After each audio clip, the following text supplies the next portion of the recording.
Night, the President and the First Lady will celebrate one of America's greatest traditions, the lighting of the National Christmas Tree on the Ellipse. And on Friday, President Trump will attend the FIFA World Cup final draw at the Kennedy Center. You all will be seeing and hearing from the President every day this week, so you have me today, and then he will take on the rest of the week himself. Next, I would like to address the horrific tragedy that took place in our nation's capital last week. A foreign terrorist that the Biden administration failed to properly vet ambushed 2 members of the West Virginia National Guard who were honorably serving here to keep the residents and visitors of Washington, D.C. safe. U.S. Air Force Staff Sergeant Andrew Wolf was severely wounded in the attack and remains hospitalized while he continues to fight for his life. Tragically, U.S. Army Specialist Sarah Beckstrom died of her wounds. She was just 20 years old. President Trump and the entire White House are praying for Andrew's full recovery at the request of his parents and their personal phone call with the president over the weekend. And we are keeping Sarah's family and friends in our prayers during this unimaginably difficult time. Sarah and Andrew represent the very best of America, 2 young patriots who were willing to put on the uniform and risk their lives in defense of their fellow Americans. Both of them truly embody the profound words spoken by Jesus Christ in the gospel. Greater love has no one than this, to lay down one's life for one's friends. Sarah and Andrew are heroes, and we will never forget their sacrifice. That means ensuring the monster responsible for this atrocity is prosecuted to the fullest extent of the law and faces the most severe punishment possible. It also means reckoning with why this atrocity was allowed to happen in the first place, so that it may never occur again. Here are the facts. The terrorist who gunned down American soldiers blocks away from the White House in an ambush was an Afghan national who was flown into our country by Joe Biden's administration in September 2021 in the chaotic wake of their botched withdrawal from Afghanistan. One of the most embarrassing moments in the history of our great country. Joe Biden's historic failure in Afghanistan continues to haunt this country and our men and women in uniform. Not only did this surrender lead to a suicide bombing that killed 13 American heroes in Kabul, but now National Guard troops were shot on U.S. soil by the same kind of enemy. We continue to live with the deadly consequences of Joe Biden's horrific leadership. Nearly 100,000 Afghans were recklessly released into the United States with little to no vetting. There was no regard for the disorder and violence that this would unleash on American communities and American culture. Reportedly, thousands of these strangers and unknown individuals were flagged to the Biden administration for national security, public safety, and fraud concerns. But the terrifying truth is that the Afghanistan debacle is just a small part of Democrats' complete and total betrayal of the American people during the Biden years. The tragedy that we just witnessed the day before Thanksgiving is a reminder that untold thousands of terrorists, gang members, and criminals were invited into our country and remain here to this very day. The border is now secure, thanks to President Trump, but the threat in our interior remains real and urgent. These public safety threats are already inside our land. And President Trump was elected on a promise to find and remove them. And he has already taken significant steps and made significant progress towards fulfilling this promise. But there is more work to be done because President Trump believes that he has a sacred obligation to reverse the calamity of mass, unchecked migration into our country. As a result, the Trump administration is now actively re-examining all of the Afghans imported into the country by Joe Biden. Any individual who threatens our national security or our citizenry will be subject to removal.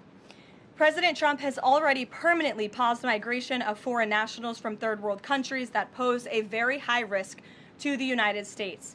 For too long, past American presidents supported self-destructive immigration policies that allowed foreigners who outright hate our country and have no interest in assimilating into our culture.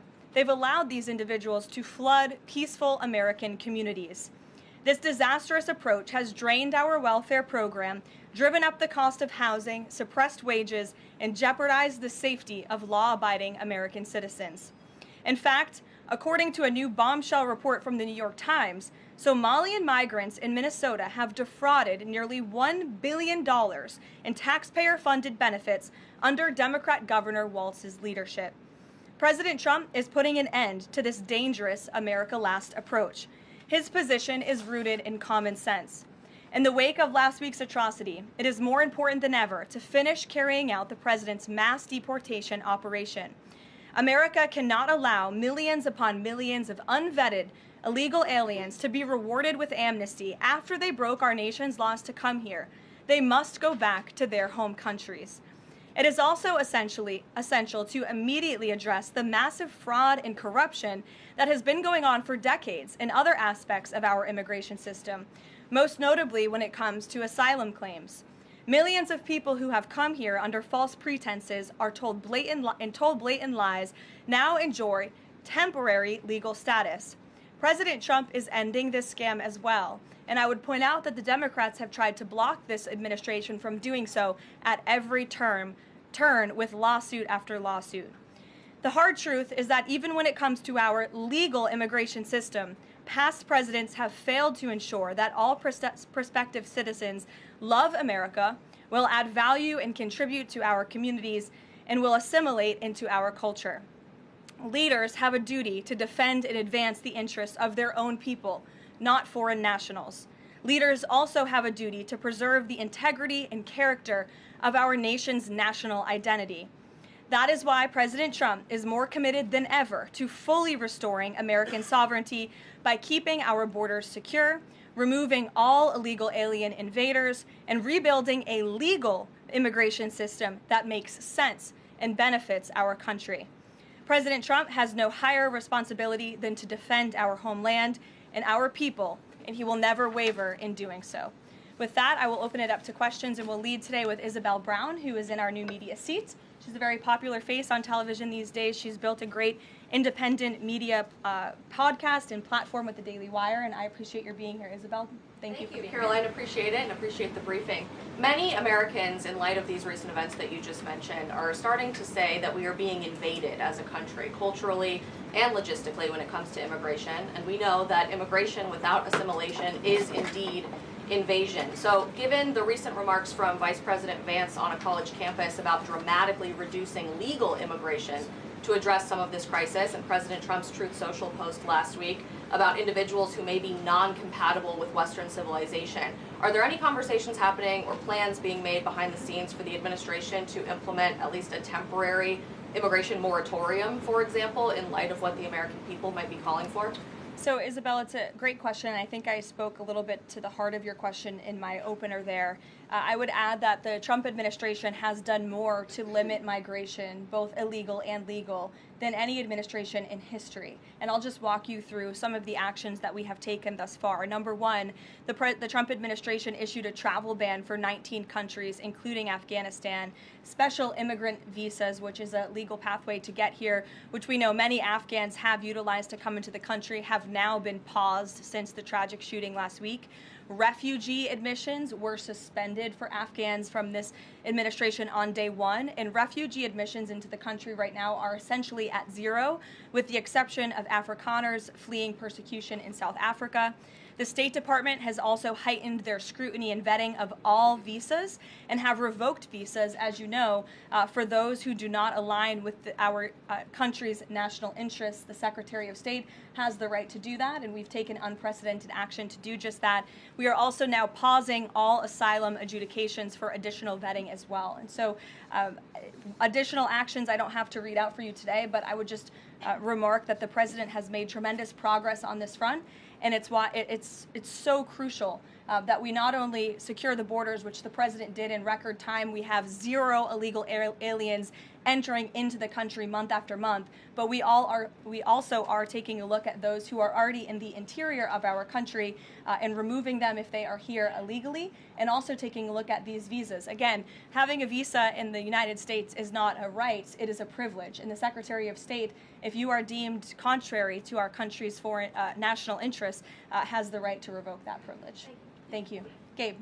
Thank you, Caroline. Excuse me. Regarding Venezuela, the president said yesterday that Secretary Haig said had denied that that second strike, that reported second strike on an alleged drug vote on September 2nd, the Secretary said to the President that that didn't happen. But to clarify, I just wanted you to clear this up. In his social media post, Secretary Hegseth didn't go into details about that strike. He just said U.S. operations in the area were lawful, and he said that the story and media reports were fabricated. So to be clear, does the administration deny that that second strike happened, or did it happen and the administration denies that Secretary Hegseth gave the order? The latter is true, Abe, and I have a statement to read for you here. President Trump and Secretary Hegseth have made it clear that presidentially designated narco-terrorist groups are subject to lethal targeting in accordance with the laws of war. With respect to the strikes in question on September 2nd, Secretary Hegseth authorized Admiral Bradley to conduct these kinetic strikes.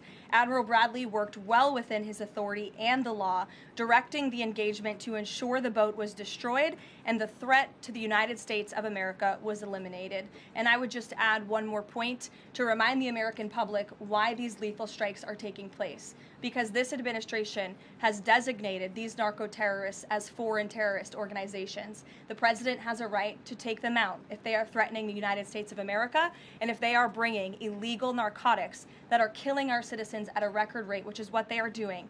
And under the previous administration, there was enough fentanyl trafficked into our country to kill every American man, woman, and child many times over. And so that's why you've seen a drastic difference in this administration's policy with respect to the last, and it's one of the many reasons the American public reelected this president and support this Secretary of War in conducting these strikes. So to be clear, to clarify, Admiral Bradley was the one who gave that order for a second strike. And he was well within his authority to do so. And a separate question, the president several days ago said it was his intention to pardon the former president of Honduras, who was a convicted drug trafficker. And yesterday on Air Force One, the president said that if someone sells drugs in that country, that doesn't mean you arrest the president and put him in jail for the rest of his life.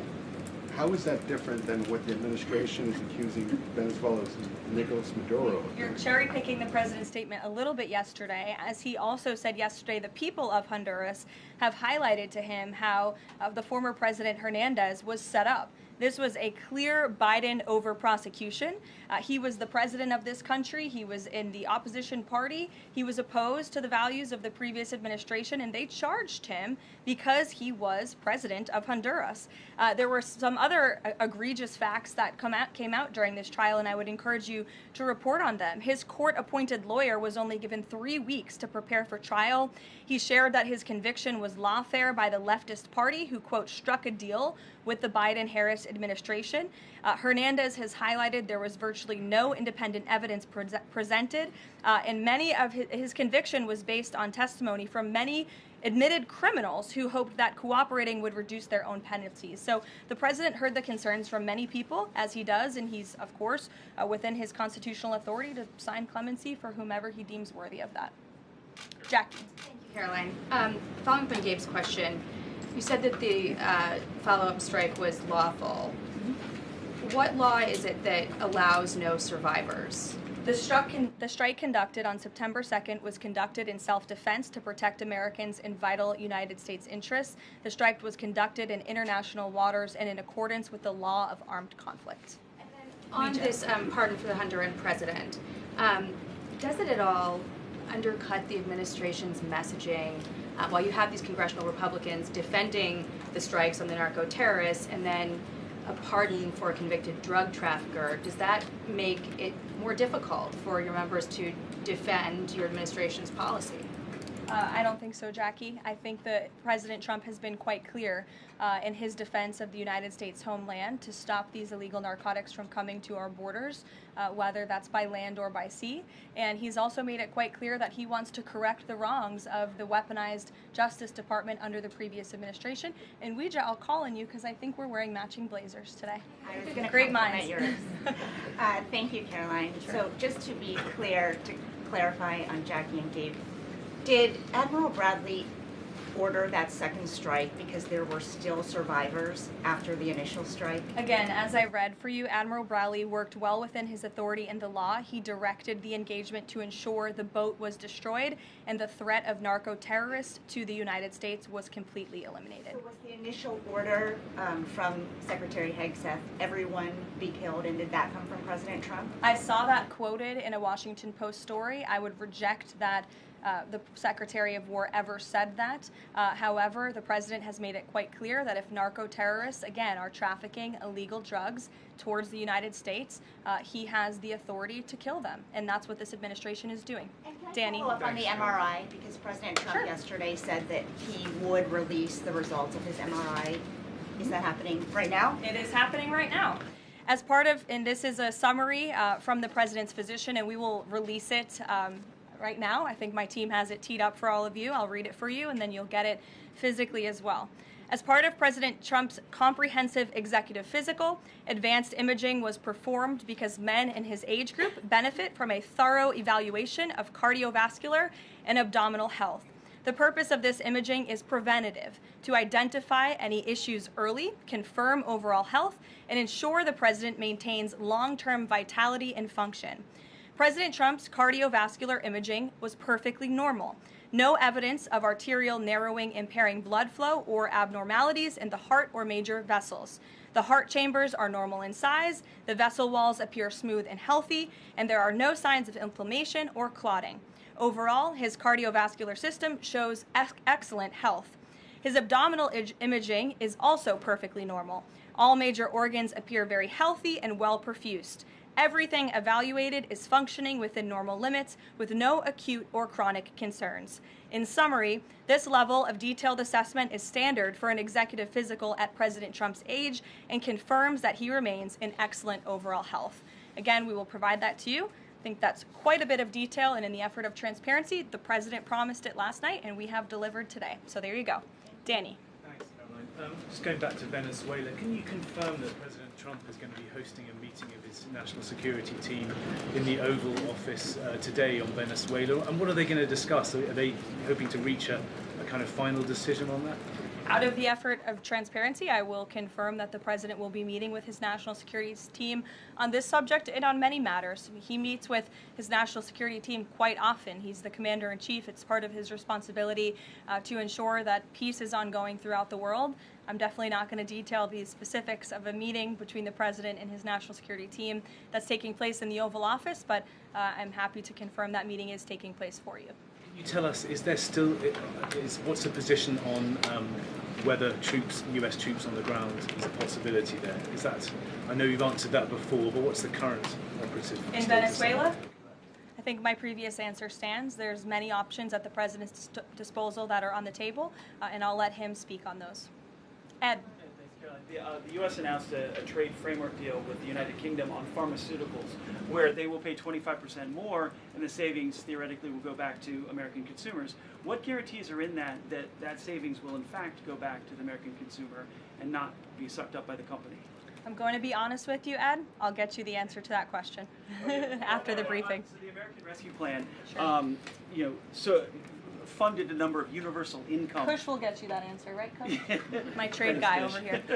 The American Rescue Plan funded a number of universal basic income programs. Now Cook County, Illinois is extending that program into 2026 with $7.5 million of taxpayer money. What does the White House think about that?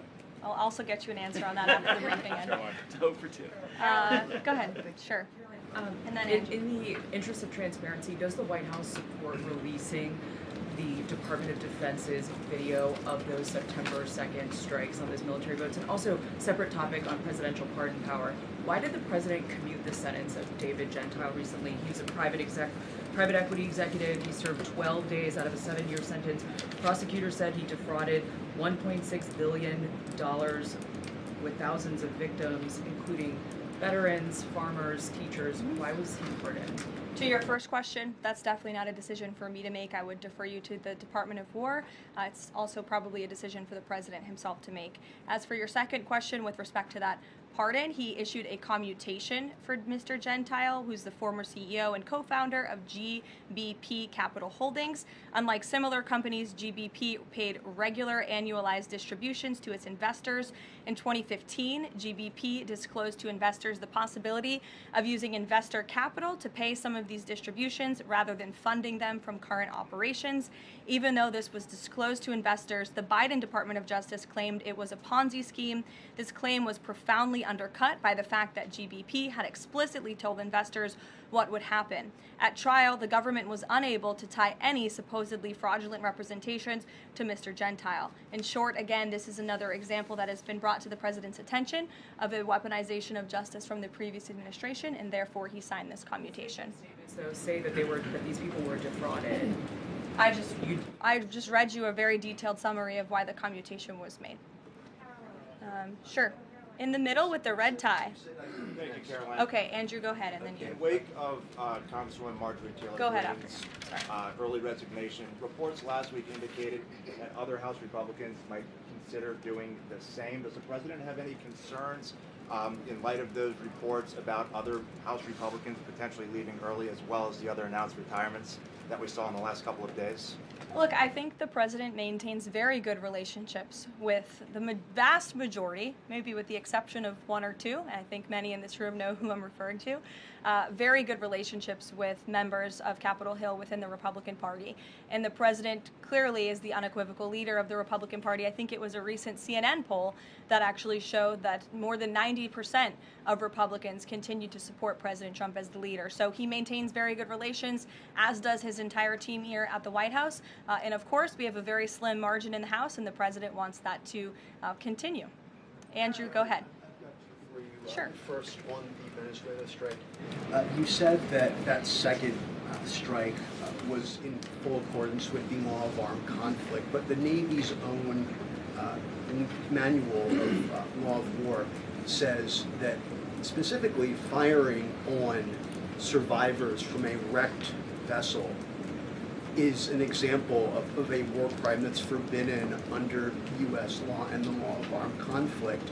So how was that second strike in following law of armed conflict and then second on immigration? Again, Andrew, I would reiterate to you the strike was conducted in international waters and in accordance with the law of armed conflict.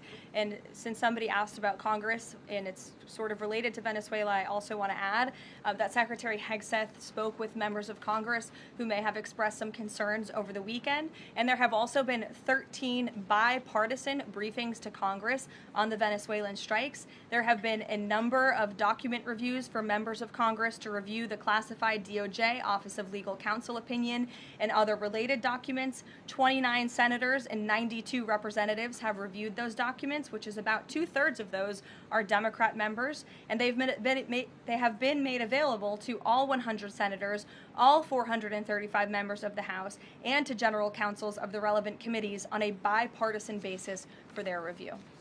On immigration, during your topper you said, and I quote, "Leaders also have a duty to preserve the integrity and character of our nation's national identity."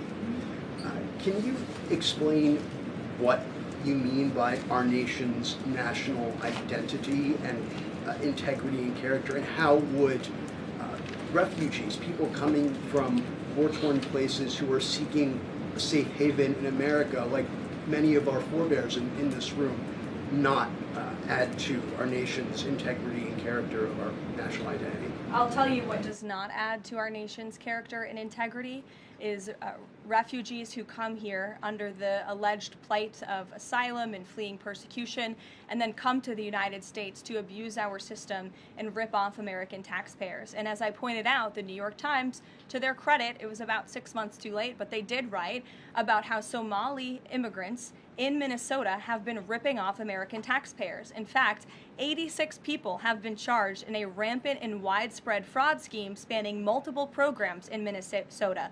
Of those 86, 78 of those people are Somali, 91% of them charged. So far, 59 of those people have been convicted for their roles in fraud plots that have stolen $1 billion from taxpayers. In one scheme, and this is egregious, a nonprofit and its affiliates with these Somali migrants claimed to have fed tens of thousands of American children during the pandemic. They were reimbursed for those meals by taxpayers. However, federal prosecutors found that almost all of those meals were never even delivered to hungry children. In fact, those organizations' leaders spent the money on houses, luxury cars, and real estate in Turkey and Kenya. Another scheme involved hundreds of organizations who were reimbursed for services that were supposed to help people at risk of homelessness. Once again, those services were never provided. All of this has happened under Democrat leadership in a Democrat-run state, where these refugees, these migrants are coming to the United States. They are abusing our system. They are draining our resources that should be going to law-abiding, taxpayer-funded, tax-paying Americans. And this president is not going to put up with it anymore. Rachel. Thank you, Caroline. Just to follow back up on the Washington Post reporting, so much of the concern from Democrats and Republicans is focused on the survivors. Why won't the administration either confirm or deny or reveal whether or not there were survivors after that initial first strike? And what imminent threat would two survivors pose who were clinging presumably to the wreckage of that boat? Again, as I said, I think you guys are sort of not listening fully to the statement I've provided. Admiral Bradley worked well within his authority and the law, directing the engagement to ensure the boat was totally destroyed and the threat to the narco-terrorists, to the United States, was eliminated. And for any further questions about his thinking, I would defer you to the Department of War. I obviously wasn't in the room for these. Just to follow up, Caroline, just on the administration's policy when it comes to survivors, was there a change in policy after this strike on September 2nd? The Washington Post is reporting that these two survivors were killed after a second strike, but then in October, two people were rescued and returned to Colombia and Ecuador. So was there a decision that was made to handle survivors differently after these strikes? Not to my knowledge, no. Steve. The president confirmed that he spoke to the Venezuelan leader. Are you trying to negotiate his departure? Is there an asylum deal under work? President, as you know, last night on Air Force One, he said, I don't want to comment on that, but I did speak to him in the effort of transparency. So there you go. You got your confirmation. I'll let him speak further if he wishes to on the details of that conversation that took place. Steve Witkoff is headed to Moscow. How close are you to some sort of Ukraine agreement? I think the administration feels very optimistic. Obviously, you've seen, Steve, that the president's entire team, including Special Envoy Witkoff and Secretary Rubio and the Vice President and the President himself, Secretary Hegseth as well, have been working so hard on this effort, and they all really want to see this war come to an end. And so just yesterday, Sunday, I believe that was yesterday, they had very good talks with the Ukrainians in Florida, and now, of course, Special Envoy Witkoff is on his way to Russia. This is sort of the shuttle diplomacy that you've seen from this administration play out, where we speak equally with both sides. We've put points on paper. Those points have been very much refined, but as for the details, I will let the negotiators negotiate, but we do feel quite good, and we're hopeful that this war can finally come to an end. Stephen. Thank you, Caroline. I've got a question about Ukraine and then a clarification about immigration changes that are happening. On Ukraine, President Trump very briefly yesterday said that corruption issues there were not helpful to the peace process following the resignation on Friday of President Zelensky's top aide, Andrei Yermak. We were told from your podium in the prior administration that, quote, there is no indication that there's been any kind of widespread corruption involving U.S. resources in Ukraine. What is the Trump administration's view of corruption issues in the wake of Yermak's resignation, and how is that impacting peace talks? Well, look, I think the president has made it quite clear, as he said last night, corruption is never helpful. And he does not want to see American tax dollars taken advantage of, which is why he has stopped the endless checks that were being written by the previous administration to fund this war. The United States is selling weapons to NATO that are being sent to Ukraine. That's a very different thing than the American people writing blank checks to a war effort very far away. It does not degrade the administration's determination to see this war come to an end, but I think it exemplifies the president's desire to always put the American people and the American taxpayer first. On immigration, you mentioned, or you emphasized that there would be a review of the Afghans who were resettled here under the previous administration. Yes. There's a lot of changes happening right now to asylum and to green card holders. What should the 2 million people with pending asylum claims or the roughly 1 million people from the 18 other countries of concern know about what's going on in the review? What's the status of all these other people? They're essentially paused for review, and the Department of Homeland Security is taking this very seriously, because we are not going to allow soldiers like we saw in American streets last week to be gunned down at the hands of these foreign nationals who had the privilege of coming to the United States of America. And unfortunately, this is not the only example of a dangerous Afghan who was let in by Joe Biden, who went on to harm the American people. There was an Afghan national who was let into the country under the Biden administration through Operation Allies Welcome, who shot and wounded 2 Fairfax, Virginia police officers during a routine traffic stop. He was killed by return fire after declaring, quote, "I should have served with the explicitive Taliban." 2 Afghan nationals were given legal status by the Biden administration as well, who were arrested and prosecuted for plotting a terrorist attack in Oklahoma just before Election Day in 2024. We all remember that.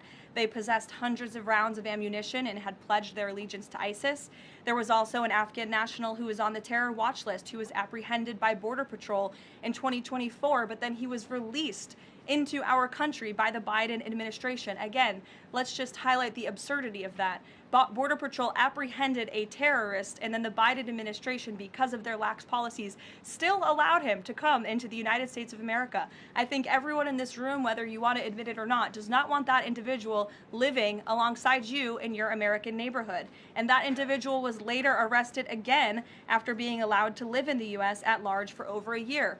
Another one, a criminal illegal alien from Afghanistan, was arrested by ICE in 2025, convicted of second-degree assault, was previously allowed to stay in the country by the Biden administration. I have several more examples here. I'm happy to provide them to anyone in this room. John. Thank you, Caroline. First of all, happy Thanksgiving to Thank you and your young family. Hope you enjoyed it. I have 2 questions unrelated. The first, back to Afghanistan. My son and I walked by the horrific shooting less than 1 hour before it happened. So for anybody that's here, this thing's real. You outlined all of these unvetted Afghans that that were let in by Biden. We just had one the other day that was going to blow up a DHS building. Can you be specific on what the Trump administration is doing now to re-vet those that are here so that we don't get a repeat of what we had Wednesday night? Sure. I can tell you 2 top-level things, and I would defer you to DHS for more of the specifics, as of course they are leading this effort, and I can assure you Secretary Noem is on the ball. I've spoken with her and her team, and they have an all-hands-on-deck effort to having resources go towards this. But we have paused all asylum adjudications, and then of course the special immigrant visas, which we know many Afghans utilize to come into the country under the Biden administration, have also now been paused. And I would just point out one more time that the Biden administration was responsible for the original sin that led to this tragic killing last week, the botched withdrawal from Afghanistan. He was responsible for Operation Allies Welcome, which is something that this White House and the people behind this podium in the last administration fully and wholeheartedly embraced. And they assured the American people there would be no risk or no harm to them. And as I just laid out for you in those many examples, that unfortunately and tragically has not turned out to be the truth. Just ask the families of these 2 brave National Guardsmen, one who is no longer with us and one who continues to fight for his life. So I know the president is wholeheartedly focused on this effort, and I think unfortunately these events do remind us why it's so important that the president's mass deportation operation continues. With that, follow up. The White House today launched a new fake news portal, which I found interesting. What is your objective with that, ultimately? And are you going to name the news networks, and are you also going to name some of the correspondents, some which may be here today? Yes, we are. I'm glad you noticed.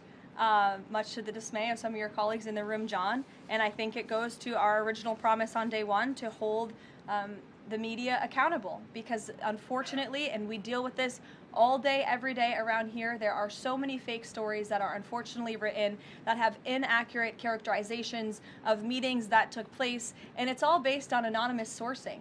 And, you know, the standard for journalism, unfortunately, has dropped to such a historic low in this country.